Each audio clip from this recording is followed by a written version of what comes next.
নমস্কার, আজকের ইউটিউব চ্যানেলে আপনাদের স্বাগত জানাচ্ছি। এখন একদম ভোর 4:30 বাজে, সেই সময় ভিডিও করছি। অ্যাকচুয়ালি প্রেজেন্ট প্ল্যানেটারি সিচুয়েশনের ওপরে বহু প্রশ্ন এসছে, সেই প্রশ্নগুলোকে একটা সাম আপ করে ইন আ নাটশেল কিছু উত্তর দেওয়ার চেষ্টা করব।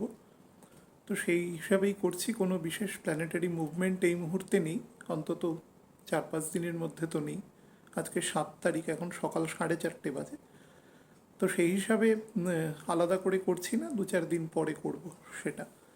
যাই হোক, এই মুহূর্তে প্ল্যানেট পজিশনটা একটু বলে নিয়ে তারপরে কথা বলছি। এই মুহূর্তে চন্দ্র মেষ রাশিতে রয়েছে, 14°20' রয়েছে, এবং তার পরের ঘরে রবি রয়েছে, রাহু রয়েছে, বুধ রয়েছে বকরি, এবং এই মুহূর্তে বৃষ লগ্নই রয়েছে 16° মতন। তো যাই হোক, বুধ এখন রয়েছে 28°24' এবং রবি রয়েছে 22°18' এবং রাহু রয়েছে 16°23' উল্টো দিকে বৃশ্চিকের ঘরে কেতুও রয়েছে 16°23'। তার পরের ঘরে রয়েছে শুক্র 11°14', তার পরের ঘরে মঙ্গল রয়েছে 3°1' এবং মঙ্গলের একদম সমসপ্তমে শনি রয়েছে 19°10' বকরি রয়েছে চন্দ্রের নক্ষত্রে। তার পরের ঘরে কুম্ভ রাশিতে বৃহস্পতি রয়েছে 7°47' এবং তা রয়েছে রাহুর নক্ষত্রে। এটা ইমিডিয়েট প্ল্যানেটারি সিস্টেম পজিশন এখন রয়েছে। খুব ছোট্ট কথা এখন বলে দিই আপনাদের, আমি বেশ কিছুদিন আগে বলেছিলাম যে দেখবেন যে বৃষ্টি এবার একটু আর্লি এসে যাবে, অন্তত ভারতীয় ভূখণ্ডে একটু আগাম টাচ করে যাবে, অন্তত প্রথম দিকে বৃষ্টির খুব ভালো, অন্তত মানে ওয়েস্ট বেঙ্গল বা আমাদের যে অবস্থান যেখানে রয়েছে, আমি কলকাতা থেকে যেহেতু ভিডিও করছি, তো এইখানের পূর্ব ভারতের অন্তত বিহার, ঝাড়খণ্ড, ওড়িশা থেকে অলমোস্ট নর্থ বেঙ্গল এবং পূর্ব দিকে বাংলাদেশ রয়েছে, তারপরে আসাম রয়েছে, আমাদের নর্থ ইস্টার্ন আরও কতগুলো স্টেট রয়েছে, এইখানে কিন্তু বৃষ্টি ঢুকে যাবে। সাদার্ন পোর্শনে কিন্তু বলছি না, কারণ সাদার্ন পোর্শনে আগেই বলেছি সেখান থেকেই মৌসুমি বায়ুটা ঢুকতে ঢুকতে আসে, তো সেখানে একটু আগে এমনিতে এসে যায়, কিন্তু সেখানেও আসবে। মোটের উপরে জলের এবারে গ্রোথ একটু বেশি আছে এবং সেটা একটু আর্লি টাচ করবে। আজকে যেহেতু শুক্রের নক্ষত্রে সারাদিন চন্দ্র থাকবে, শুক্রের নক্ষত্রে চন্দ্র রয়েছে, শুক্র রাহুর নক্ষত্রে রয়েছে, এবং মঙ্গলের আজকে নক্ষত্র শিফটিং আছে। মঙ্গল এখন 3°1' রয়েছে এবং বৃহস্পতির নক্ষত্রে রয়েছে। তো মোটামুটি দুপুরের পরের দিক থেকে মঙ্গলের নক্ষত্র শিফট করে শনির নক্ষত্রে চলে আসবে। এবং সব থেকে ইন্টারেস্টিং হচ্ছে রবি এখন চন্দ্রের নক্ষত্রে রয়েছে এবং সেটা 22°18' এবং রাহুর থেকে প্রায় 6° মতো ডিফারেন্স হয়ে গেছে। তো রবি এখন কমফোর্টেবল ফিল করছে, তো সেও কিন্তু রেইনকে সাহায্য করবে, জুপিটারও হেল্প করবে। তো সেই দিক থেকে বৃষ্টি হবে, কিন্তু বৃহস্পতি যখন শনির নক্ষত্রে প্রবেশ করে তখন একটা ব্যাপার থাকে, তখন কিন্তু একটু এরোশন হয়, যাকে আমরা বলি ফ্রিকশন। পরিষ্কারভাবে যদি বৃষ্টি হয় তাহলে দেখতে পাবেন যে তার সাথে একটু থান্ডার স্ট্রম বা একটু ওয়াইন্ডি ওয়েদার হতে পারে, সামান্য একটু বেগে হাওয়া দিতে পারে। বুধের গতি খুব কম আছে এবং সে রাহুর কাছাকাছি আছে, রাহু থেকে মোটামুটি 15°-র মধ্যে আছে। তার ফলে মারাত্মক হাওয়া আজকে দেবে না, কারণ চন্দ্রের দ্বিতীয় রয়েছে এবং ন্যাচারাল বুধ শুক্রের এখন একটা শিফটিং আছে, নিজেদের রুম শিফটিং আছে। তো সেই হিসাবে ওয়াইন্ডের ভেলোসিটি এখন খুব থাকবে না, কিন্তু থাকবে। কিন্তু যেটা থাকবে সেটা একটু বিদ্যুৎ থাকতে পারে, তার ফলে আগাম বলে রাখছি। আমি জানি না ভিডিও আপলোড কখন হবে। যারা মাঠে ঘাটে কাজ করেন, যদি দেখেন যে মানে থান্ডারস্টর্ম বা এরকম কিছু হতে পারে, হওয়ার প্রবাবিলিটি আছে, তাহলে প্লিজ খোলা জায়গায় থাকবেন না কেউ।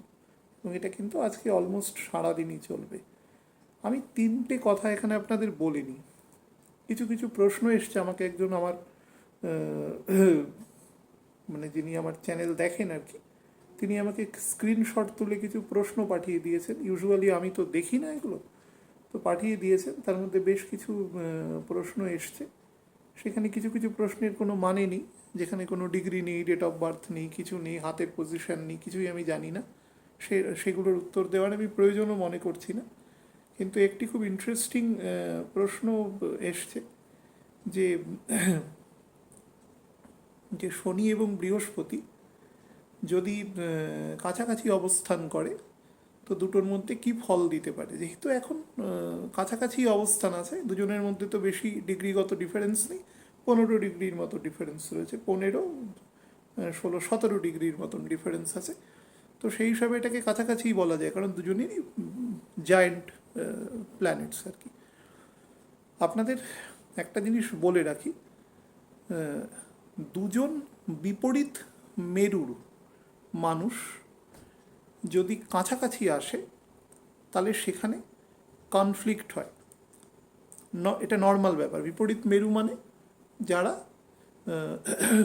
নিজেদের মত ব্যক্ত করার চেষ্টা করে। শনি কিন্তু নর্মালি মত ব্যক্ত করার চেষ্টা করেন না। শনি সবসময় নিষ্পৃহ থাকে, কিন্তু চুপ করে থেকে তিনি একদম নিভৃত্তে নিজের কাজ চালিয়ে যান, এবং যেটা তিনি করবেন সেটা করবেনই, এবং উনি এখন ন্যায়পালকের ঘরে বসে রয়েছে। বৃহস্পতির ভূমিকাটা হচ্ছে, বৃহস্পতি একটা মাঝামাঝি অবস্থায় নেয়, দরকার পড়লে ভোকাল, দরকার না পড়লে নন ভোকাল, এরকম একটা স্টেটে থাকে। তো শনি হচ্ছে এক ধরনের, আমরা যারা কম্পিউটার ব্যবহার করি, শনি হচ্ছে এক ধরনের সিস্টেম সফটওয়্যারের মতো। অর্থাৎ আমরা যে মোবাইল ইউজ করি, অ্যান্ড্রয়েড মোবাইল, বা কেউ iOS ইউজ করেন, হ্যাঁ, বিভিন্ন লোক বিভিন্ন ইউজ করেন, বা কম্পিউটারে আমরা উইন্ডোজ ইউজ করি, আগে ইউনিক্স বা লিনাক্স এসব ইউজ হতো। তো এগুলোকে সিস্টেম সফটওয়্যার বলে। সিস্টেম সফটওয়্যারটা তৈরিই করা হয় অন্যান্য, যখন আমরা যে কাজ করবো, মনে করো ট্যালিতে কাজ করছি, তো ট্যালিকে হেল্প করার জন্য সিস্টেম সফটওয়্যার কাজ করে। তো শনি হচ্ছে এক ধরনের সিস্টেম সফটওয়্যারের মতো, অর্থাৎ রবির যে নির্দেশ, সেই নির্দেশটা শনি প্রত্যেকের মধ্যে চ্যানেলাইজ করে। তো সেই চ্যানেলাইজের প্রথম যে ভূমিকাটা নিতে হয় সেটা বৃহস্পতিকে নিতে হয়। শনি নিজেও কাজ করে, বৃহস্পতিকে দিয়েও কাজ করায়। কিন্তু স্যাটার্ন বর্তমানে যেদিকে এখন ওর মুভমেন্ট আছে, অর্থাৎ ওর মুভমেন্ট এখন উল্টো দিকে রয়েছে, ওর ঘরেই থাকবে, 12 ডিগ্রির মতন নামবে, কিন্তু মুভমেন্টটা উল্টো দিকে রয়েছে। অর্থাৎ দুজনের মধ্যে আপাতত একটা ডিস্টেন্স বাড়ছে, খুব স্বল্প। বৃহস্পতি ফরওয়ার্ড মোশনে আছে, খুব লো ভেলোসিটিতে, 3 মিনিট, 3.5 মিনিট এরকম ভেলোসিটি, বা আরও কম, 2 মিনিটের মতো। আর শনিও খুব কম ভেলোসিটিতে নিচের দিকে নামছে। এই যে দুজনের মধ্যে ডিস্ট্র্যাকশন, আমি তার সাপেক্ষে বলছি যে এটাকে কিন্তু খুব ভালো ফল বলা যায় না। যদিও আমি গুরু শৌরী যোগকে অস্বীকার করছি না, গুরু শৌরী যোগ ভালো যোগ, কিন্তু সেই যোগকে খুব তেমন ঘরে থাকতে হবে। এই যে মকরের ঘরে গুরু শৌরী যোগ হলো, এই যোগ কিন্তু খুব একটা অ্যাক্টিভ যোগ নয়। হ্যাঁ, 1960-61 সাল নাগাদও এই মকরের ঘরে গুরু শৌরী যোগ হয়েছিল, 60 বছর আগে। আমি এরকম বহু মানুষের সাথে কথা বলি যাদের জন্ম ওরকম সময় হয়েছে, এবং ভালো দশাতে থেকেও কিন্তু খুব অ্যাক্টিভ যোগ নয়। শনি এবং বৃহস্পতি মোটামুটি 19 বছর, 19.5 বছর পরে এক জায়গায় আসে। এর আগে যেখানটায় এক জায়গায় ছিল সেটা হচ্ছে 2000 সালে, 2000 সালের শেষের দিকে, সেটা হচ্ছে বৃষ রাশিতে। তারপরে এর পরে এক জায়গায় আসবে, সেটা আবার সিংহ রাশিতে, যেটা 1979-80 সালে ছিল, সেটা 2039 সাল নাগাদ গিয়ে আবার সিংহ রাশিতে শনি বৃহস্পতি একসাথে গুরু শৌরী যোগ তৈরি করবে। প্রত্যেক ঘরেই তৈরি করে, তার রেসপেক্টে মানে 19 বছর, 19.5 বছর পর পর করে। শনি বৃহস্পতি যখন একসাথে থাকে তখন যেটা করে, সেটা যদি দুজনের পক্ষে কমফোর্টেবল ঘর হয়, অর্থাৎ দেখুন, শনি হচ্ছে অতিরিক্ত ঠান্ডা প্ল্যানেট, বৃহস্পতি হচ্ছে খুব গরম প্ল্যানেট। বৃহস্পতি এতটাই গরম যে সেই তার ওপরের যে লাভার এখনও স্রোত আছে, অর্থাৎ সে এখনও শোকায়নি পুরো। পৃথিবীতে যেরকম শুকিয়ে গেছে, মাটি হয়েছে, সেরকম বৃহস্পতি একটা থকথকে ডিমের কুসুমের মতো, এটা অত্যন্ত ভারী এবং এটা জাইগ্যান্টিক প্ল্যানেট, এবং তার সাথে বহু উপগ্রহ নিয়ে একসাথে একটা বিপুল পরিমাণ অ্যাট্রাকশন ফোর্স নিয়ে সে ঘুরছে। শনিও তাই, বৃহস্পতির থেকে সাইজে অবশ্যই ছোট, কিন্তু ক্ষমতায় সে বড়। এটা নিয়েও প্রশ্ন করেছে ক্ষমতা কি করে বড় হয়। হ্যাঁ, ছোট বড়োর ওপরে ক্ষমতা তৈরি হয় না, ক্ষমতা তৈরি হয় একটা ঘরে সে কতক্ষণ স্টে করছে তার উপরে। অর্থাৎ আপনার ঘরে, আমি খুব খারাপ কথা বলছি, অনেকের দেখবেন যে বাড়ির কোনো প্রিয়পাত্র খুব ছোটোবেলায় বিয়োগ হয়ে যায়, মনে করুন অনেকের তো খুব খারাপ উদাহরণ দিয়ে বলছি, পিতৃবিয়োগ মাতৃবিয়োগ ঘটে খুব ছোটোবেলায়। তো পিতামাতার সব থেকে আপন, তো পিতামাতা বিয়োগ হয়ে যাওয়ার পরে তার থেকে বেরিভমেন্ট কিছু হতে পারে না, কিন্তু সে কিন্তু ভুলেও যেতে পারে একটা বয়সের পরে, তার প্রভাবটা অতটা তৈরি হয়নি, কারণ সে খুব অল্প সময় তার সাথে স্টে করেছে। দুঃখটা থাকবে কিন্তু প্রভাব বেশি থাকবে না। কিন্তু দেখা যাবে যে যে মানুষটা তাকে মানুষ করেছে, সে তাকে জন্ম দেয়নি ঠিক আছে, কিন্তু সে তার সাথে অনেক দিন ছিল, তার যখন বিয়োগ হবে, প্রাকৃতিক নিয়মে হবেই কোনো না কোনো এক সময়, সেটার প্রভাব অনেক বেশি হবে। অর্থাৎ যে যতক্ষণ একটা ঘরে স্টে করছে তার উপরে সেই গ্রহের শক্তি নির্ভর করে। চন্দ্র আমাদের পৃথিবীর এত কাছে থাকে, এত দ্রুত ফল দেয়। এই ফল দিতে চলেছে 10 তারিখ, যখন আবার লিনিয়ার মোশনে থাকবে সূর্যচন্দ্র পৃথিবী, তখন দেখতে পাবেন বৃষ্টি, তার সাথে কোটাল দেখতে পাবেন, জল কীভাবে ঢুকে আসবে, যেটা এই ইয়াসের সাইক্লোনের সময় হয়েছিল আর কি, অমাবস্যা পূর্ণিমার দিন পড়ে যাওয়াতে। কিন্তু পূর্ণিমার থেকেও অমাবস্যায় স্ট্রেংথটা বেশি থাকে, এটা সবসময় মাথায় রাখবেন, কারণ পৃথিবীর অবস্থানটা সেক্ষেত্রে অনেক বেশি, মানে পৃথিবী তখন একদিকে চলে যায়। তো সেই হিসাবে চাঁদ এবং সূর্যের একটা কমন ফোর্স চলে আসে দুজনের দিকে, দুজনে একসাথে অ্যাট্রাকশানটা করে। সূর্যের অ্যাট্রাকশান তো আছেই, কিন্তু সূর্যের দূরত্বের জন্য চাঁদের অ্যাট্রাকশানটা, চাঁদের উপরও অ্যাট্রাকশান আছে, তার ফলে তার অ্যাট্রাকশানটা অনেকটা বেশি মাল্টিপ্লাইড হয়ে যায়।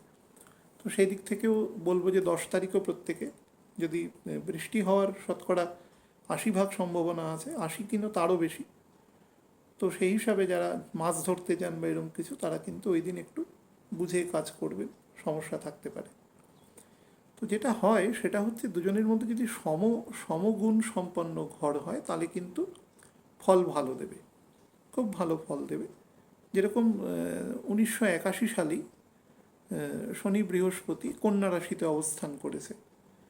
তো কন্যা রাশিতে অবস্থান করে আমি দেখেছি চন্দ্রের নক্ষত্রে থেকেছে, এবং রাহু সেক্ষেত্রে ছিল, মানে রাহুর অবস্থান, রাহু থেকে 3rd পজিশানে, মানে উল্টো দিক থেকে যদি আমি ধরি, রাহু থেকে রাহুর ভেলোসিটি তো ক্লকওয়াইজ, রাহু থেকে 3rd পজিশানে বৃহস্পতি শনি ছিল।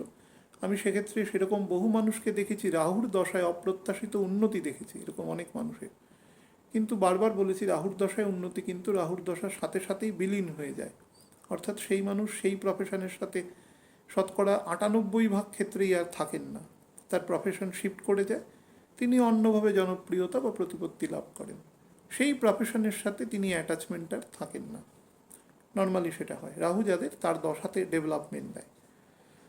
তো এটা একটা বেটার জায়গা। আবার এই 81 সালের যেটা হয়েছে সেটা আবার 2040 সালের শেষের দিকে এরকম সময় হবে, 60 বছর পরে। তো শনি বৃহস্পতি একসাথে থাকা ভালো, কিন্তু দুজন ক্ষমতাবান মানুষই মনে করুন, এটা তো ডেমিগডস, দুজন ডেমিগডস যদি একটা ঘরে বসে যায় তাহলে ক্ষমতাটা অনেক বেশি ইউনিসেন্ট্রিক হয়ে যায়। গরু শৌরি যোগ খুব ভালো, কিন্তু গরু শৌরি যোগ খুব একমুখী ক্ষমতা দেয়। অর্থাৎ যে ক্ষমতাটা দেবে সেটার মধ্যে একটা স্রোতের অনুকূলে আমরা সাঁতার কাটতাম না, সাঁতার কাটার অঙ্ক করতাম, স্রোতের বেগ প্লাস আমাদের নিজস্ব ভেলোসিটি, এই দুটোকে অ্যাডিশন হয়ে যেত, সেই রকম ফল দিয়ে দেয়। এখানে দেখতে হবে কেউ বকরি মার্গী আছে কিনা, বা বকরি হতে চলেছে, বা বক্রত্ব ত্যাগ করেছে, বা মার্গী হতে চলেছে, এরকম এইরকম স্টেটে আছে কিনা। যদি দুজনেরই মোটামুটি একটা মাঝারি লেভেলের ভেলোসিটি ধরে নেওয়া যায়, তাহলে কিন্তু একটা সমধর্মী এবং একমুখী ফল দেয়। সেটা ফল দেবে আপনার ভাব অনুসারে, ঘরের প্রকৃতির ওপরে, নবাংশের ওপরে, আপনার হাতের ওপরে, দশাগত সিচুয়েশান এবং গোচরের সাপেক্ষে সেই ফলটা দেবে। এর ব্যতিরেকে বিশেষ ফল মানে আশা করা যায় না। প্ল্যানেট যত ছড়িয়ে থাকবে, প্ল্যানেটের ডিস্ট্রিবিউশন যত বেটার হবে, তত মানুষের মধ্যে বিভিন্ন গুণের সন্নিবেশ হবে। এবার অনেকে চান না যে একমুখী গুণই থাক, ঠিক আছে, এটাও অসুবিধে নেই, ভগবান সব রকম মানুষই তৈরি করবেন, তিনি তার এই ছোট্ট একটা সিস্টেমকে দিয়ে আমাদের মতন সাধারণ মানুষদের কন্ট্রোল করবেন। করে এসছেন, করছেন এবং ভবিষ্যতেও করবেন। তো এটা হচ্ছে মেন ব্যাপার। এখানে দুটো জিনিস আপনাদের বলে দিই, যে মঙ্গল যখন শনির নক্ষত্রে ঢোকে, মঙ্গলের মধ্যে খুব কম্প্রোমাইজিং মেন্টালিটি চলে আসে, অর্থাৎ মঙ্গলের মধ্যে অ্যাকসেপ্টেন্স পাওয়ারটা খুব বেড়ে যায়। হ্যাঁ, মঙ্গল নর্মালি কিন্তু কম্প্রোমাইজ করে চলার মতন একটি প্ল্যানেট নয়। মঙ্গল অলওয়েজ ফাইট করবার চেষ্টা করে, কিন্তু মঙ্গল যখন শনির নক্ষত্র দিয়ে যায় তখন মঙ্গলের মধ্যে কিছুটা গুণাবলী তৈরি হয়। এই মুহূর্তে কিন্তু নবাংশেও রবি এবং মঙ্গল দুজনেই কিন্তু বসে রয়েছে অ্যাকচুয়ালি কর্কট রাশিতে, যেখানে আপনি যদি নবাংশ বিচার করেন আরও প্রিসাইজলি, তার মানে রাজা অলরেডি নিজের ঘরে দ্বাদশে বসে রয়েছে এবং সেটাও জলের মধ্যে, এবং তার যে সেনাপতি সে নিচ হয়ে জলের মধ্যে বসে রয়েছে। তো সেদিক থেকেও কিন্তু খুব অ্যাসপায়ারিং নয়। আজকের মোটামুটি দুপুরের পরে সম্ভবত মঙ্গল এখন 1 ডিগ্রি, তো হ্যাঁ 12 ঘন্টা, এখন 4:30 3টে মোটামুটি 3:30 3:30 নাগাদ, এখন 4:40 বাজে। সেই সময় ও 3 ডিগ্রি 20 মিনিট ক্রস করে যাবে। তো 3 ডিগ্রি 20 মিনিট ক্রস করে গেলেই ও সিংহ রাশির নবাংশে ঢুকে যাবে। বাট রবি কিন্তু কালকে সকালবেলা পর্যন্ত কর্কট রাশির নবাংশেই বসে থাকবে। তো সেই হিসাবেও একটু ডিস্টার্বিং দেবে। নবাংশটা শিফট করে গেলেই তারপরে কিন্তু রবি আবার এবং কালকে গিয়ে রাহুর সাথে 7 ডিগ্রি ডিফারেন্সটাও ক্রস করে যাবে। সুতরাং রাহু থেকে সম্পূর্ণ প্রভাবমুক্ত হয়ে যাবে রবি, মানে 85% প্রভাবমুক্ত হয়ে যাবে, এবং রবিও তার পুরোপুরি ফলটা দেওয়ার চেষ্টা করবে। এবং এরপরে চন্দ্রও ঢুকছে, গ্রহণ আছে, রবি অত্যন্ত বলি হয়ে যাবে সেই জায়গায় এসে। কারণ গ্রহণ, মনে রাখবেন, কোনো গ্রহণ বা কোনো অমাবস্যা আর কি, মানে এক্ষেত্রে সূর্যগ্রহণ এবং অমাবস্যা, সেইটা যদি কখনো কোনো ঘরের শেষের দিকে হয়, অর্থাৎ ল্যাটার ফেজে হয়, বা প্রথম দিকে হয়, মাঝামাঝি নয়, প্রথম দিকে, বুঝুন রাহু কেতু অবস্থান করছে, তার অ্যাক্সিসের মধ্যেই অবস্থান করছে এবং সেক্ষেত্রেই গ্রহণ হচ্ছে। কিন্তু অ্যাকচুয়ালি যখন গ্রহণটা ঘটবে তখন কিন্তু রবির ডিগ্রিটা প্রায় 25 ডিগ্রির মতন পৌঁছে যাবে। আজকে তো 7 তারিখ, তো 10 তারিখ গিয়ে সেটা 25 ডিগ্রি পৌঁছে যাবে। তো রাহু থেকে প্রায় নিয়ার অ্যাবাউট 9-9.5 ডিগ্রির দূরে গিয়ে গ্রহণটা হচ্ছে। সেই জন্য গ্রহণটা পূর্ণ গ্রহণ হওয়া সম্ভব নয়। আমি গ্রহণ নিয়ে আলোচনা করেছিলাম কিছুদিন আগে, দেখেছেন যারা তারা জানেন, এমনিও জানেন।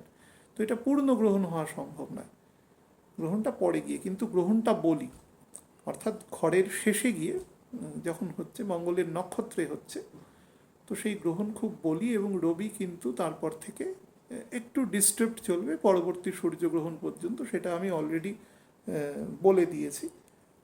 সেটা ডিসেম্বর মাসে সম্ভবত 4 তারিখ পর্যন্ত চলবে সেটা, এই ফেজটা। এই ফেজের মধ্যে অনেক কিছু আপনি মানে টার্টাইল ডাউন আর কি দেখতে পাবেন, উল্টো পাল্টা দেখতে পাবেন, এরকম আপরুটেড সিচুয়েশান।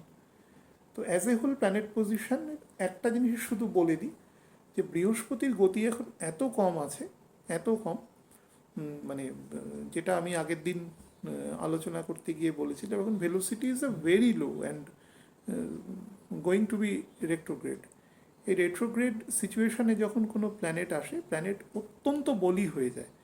কিন্তু এই গতিটাতে বৃহস্পতি খুব মানে রাহুর নক্ষত্রে আছে, এবং রাহু জুপিটার থেকে 4th পজিশনে রয়েছে, বা রাহু থেকে যদি উল্টে গণনা করেন তো সেক্ষেত্রে 10th পজিশনে রয়েছে। এক্ষেত্রে বৃহস্পতির যে কমফোর্ট সিচুয়েশনটা সেটা খুব খারাপ আছে। যখন গতিতে থাকে তখন কি হয়, খুব দ্রুত দৃশ্যপট চেঞ্জ করে। আর যখন দেখবেন যে খুব স্লো ভেলোসিটিতে আসছে, তখন একটা বোরিং ফিল হয়। আমাদের নিজেদের দিয়েও দেখবেন, আমরা যদি একটা মুভেবল সিচুয়েশনে থাকি, এটা ট্রেন করে যাচ্ছি, ট্রেনটা হঠাৎ করে সিগন্যালের জন্য ডিক করে যাচ্ছে, তো আমাদের বিরক্ত লাগবে তখন। তো প্ল্যানেটেরও সেরকম হয়, কারণ আমাদের উপরই এফেক্ট দিচ্ছে। আমরা যখন একে দেখছি, একে জড়বস্তু হিসেবে দেখছি, কিন্তু এরা তো ডেমিগডস, এদের তো সেই এফেক্টটা দেওয়ার ক্ষমতা রয়েছে। সেই এফেক্টের ভিত্তিতে বলছি যে ও কিন্তু মানুষকে অন্তত কিছুদিন বকরি হওয়া এবং তারপরে ধরুন দিন সাথে শুভ বুদ্ধি প্রদান করার ক্ষেত্রে একটু ডিলে করবে, অর্থাৎ মানুষের ডিসিশন মেকিং এবিলিটিতে একটুখানি শর্টেজ করবে। এমনিতেও বুধ বকরি রয়েছে, তো যে কোনো কাজেই অন্তত কোঅর্ডিনেশনের কাজে মানুষকে একটু প্রবলেম করবে, বাট ডিসিশন মেকিং এবিলিটিতে কিন্তু স্পেসিফিক্যালি এই বৃহস্পতি ডিলেট করবে। আমি কিন্তু বারবার বলছি না যে করতে দেবে না, মানে যে কাজটা মনে করুন আপনার করলে ভালো হয়, আপনি এটা দোটানার মধ্যে ডাইলেমা সিচুয়েশনে থাকবেন। এই ডাইলেমা সিচুয়েশনটা কাটিয়ে, কারণ নবাংশে বৃহস্পতির এখন যে অবস্থান সেটা বৃহস্পতির নিজের ঘরে রয়েছে, অর্থাৎ স্যাজিটেরাসে, তার মূল ত্রিকোণে। বৃহস্পতি তার মূল ত্রিকোণে কিন্তু খুব স্লো ফল দেয়, খুব স্লো। এটা হচ্ছে কারক গ্রহ। যদি মিনের ঘরে থাকে তাহলে আরও স্লো ফল দেয়। তো তবুও তো এখানে এটা অগ্নিতত্ত্বের রাশি, এখানে তবু কিছুটা ফল দেওয়ার চেষ্টা করে। মিনে কিন্তু আরও ফলটা গিয়ে কমে যায়, ফল দেয় but in a very slow manner. সেইটা একটু দেখবেন, মানে সিদ্ধান্ত নেওয়ার ক্ষেত্রে আমি বলছি না তাড়াহুড়ো করুন, বাট স্টিক করবে না। স্যাটার্ন যেহেতু বৃহস্পতিকে ড্র্যাগ করছে, পেছন দিকে টানছে, তো এই টানার জন্য কি হবে, যে কোনো কাজই কিন্তু প্রচণ্ড বাধার সম্মুখীন হয়ে সেটা কিন্তু অ্যাকচুয়ালি ফুলফিলড হবে। যার ছকের যেরকম সিচুয়েশান থাক, কোনো কাজ একবারে হবে না, সেটাকে মানে এই প্রসেসটা কিন্তু চলবে। এবং যখন বকরি হয়ে যাবে দুজনেই একদিকে নাবতে থাকবে, তখন ডিফারেন্স অনেক থাকবে কিন্তু নাবতে থাকবে একদিকে। তো সেক্ষেত্রে সমস্ত কাজ কিন্তু ডিলেট করে দেবে। ডিলেট কাজের কিন্তু অভ্যাস আগামী 26শে অক্টোবর পর্যন্ত প্রত্যেকে রাখার চেষ্টা করবেন। খুব তাড়াহুড়ো করবেন না, তাহলেই কিন্তু নিজের মধ্যে ফ্রাস্ট্রেশন বাড়বে। কারণ স্যাটার্ন এখন যে অবস্থায় রয়েছে সে কিন্তু সব থেকে চরম ডিপ্রেশন দেওয়ার মতো জায়গায় বসে আছে। কারণ সে সরাসরি চন্দ্রের ঘরকে দেখছে, সে সরাসরি শুক্রের ঘরকে দেখছে, এবং সে বৃহস্পতির ঘরকেও দেখছে। জ্ঞানের ঘরকে দেখলে কোনো অসুবিধে নেই, কিন্তু চন্দ্রের ঘর এবং শুক্রের ঘর যেগুলো মেটেরিয়াল রুম আছে, সেই মেটেরিয়াল রুমকে কিন্তু হ্যাম্পার করবে। এবং আজকের ইমিডিয়েট শনি থেকে মানে চন্দ্রের দশমে স্যাটার্ন রয়েছে, তো চন্দ্রের 10th হাউসে স্যাটার্ন থাকার জন্যও কিন্তু অনেক পেন্ডিং কাজ হবে না, অন্তত একটা লেভেল পর্যন্ত গিয়ে আটকে যাবে, বা একটা নেগেটিভ সংবাদ আসবে। আপনি একটা প্ল্যান করে এগোচ্ছেন, সেই প্ল্যানটা কিন্তু ডিসপোজ নাও করতে পারে, গিয়ে হয়তো উল্টো হলো, কালকে গিয়ে কিন্তু কাজগুলো হতে থাকবে। এটা আজকের জন্য স্পেসিফিক্যালি বললাম, যেহেতু শুক্রের নক্ষত্রে রয়েছে এবং শুক্র রাহুর নক্ষত্রে রয়েছে। তো as a whole planet position কিন্তু যে একদম খুব মারাত্মক ডিসফেভারেবল বা এরকম বলা যায় না, তবে কোনো কাজ কিন্তু সহজে এখন হতে চাইবে না। ফলে যারা খুব হঠাৎ করে কিছু ভেঞ্চার বা হটকারিতা, বা যাদের দশাগত সিচুয়েশান খারাপ আছে, তাদের কিন্তু টানবে, বা খুব দ্রুত কোনো দৃশ্যপট পরিবর্তন এখন হবে না।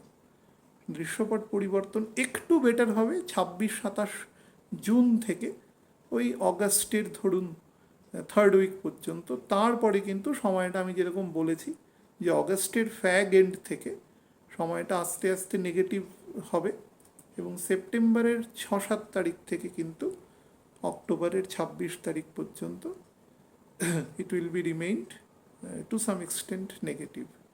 সেটা বিভিন্ন দৃষ্টিকোণ থেকে বলতে পারেন, কারণ শনির জন্য হবে এটা মুখ্যত। শনি, বুধ, বৃহস্পতি একসাথে বকরি থাকবে, রাহু কেতুর বকরি রয়েছে, শুক্র বকরি হতে যাবে এরকম একটা সিচুয়েশনে। তো এতগুলো প্ল্যানেটের এফেক্টের জন্য সেই সময় যেহেতু বর্তমানে একটা প্যান্ডেমিক সিচুয়েশান রয়েছে, সেটা কিন্তু একটু রেকারেন্স আছে। ফলে সরকারের যে নির্দেশ বা যেগুলো রয়েছে সেগুলো দয়া করে একটু মেনে চলবেন। মানে অ্যাস্ট্রোলজিতে অনেক কথা বলি, কিন্তু সেগুলো যদি একটা মিনিমাম মানুষের অ্যাপ্লিকেশনের জায়গায় না আসে, আরে একজন মানুষও যদি শোনে, সেটা যদি চেইন রিয়াকশানে আরও 5টা লোকের কাছে পৌঁছায়, সেটাও তো অনেক। যেখান থেকেই পৌঁছাক, ভালো জিনিস যেভাবেই পৌঁছাক না কেন, সেটা সবসময় ভালোই হয় at the end of the day. তো সেইটুকু আর কি চেষ্টা করবেন। আর কিছু বিশেষ বলা নেই, তবে যারা যানবাহন চালান, যদিও এখন রেস্ট্রিকশান আছে, তা সত্ত্বেও যাদের চালাতে হচ্ছে বিভিন্ন রকম পারমিশন নিয়ে, বা আর কিছুদিন পরে যখন চালাতে হবে, একটু খেয়াল রাখবেন এই 26শে অক্টোবর পর্যন্ত কিন্তু যানবাহনের ক্ষেত্রে একটু সমস্যা দেবে, বা যারা গাড়ির ব্যবসা করেন, গাড়ি ঘোড়া রিলেটেড, তারাও চেষ্টা করবেন, কারণ গাড়ির পেছনে কিন্তু খরচা অনেক বাড়বে, এক্সপেন্ডিচারটা বেশি হবে। ভালো থাকবেন প্রত্যেকের। বাড়িতে চেষ্টা করবেন পিস অ্যান্ড ট্র্যাঙ্কুইলিটি বজায় রাখা, তর্ক না করা। তর্ক করার জন্য মানে এই সময়টা একদম অনুকূল নয়, একদমই অনুকূল নয়। তো চেষ্টা করবেন যদি কেউ অফেন্সিভ কথাও বলে তো একটু সহ্য শক্তি বাড়ানো এবং চুপ করে যাওয়া, যাতে পরিবেশ পরিস্থিতি ফার্দার ডিটোরিয়েটেড না হয়। ভালো থাকবেন প্রত্যেকে। নমস্কার।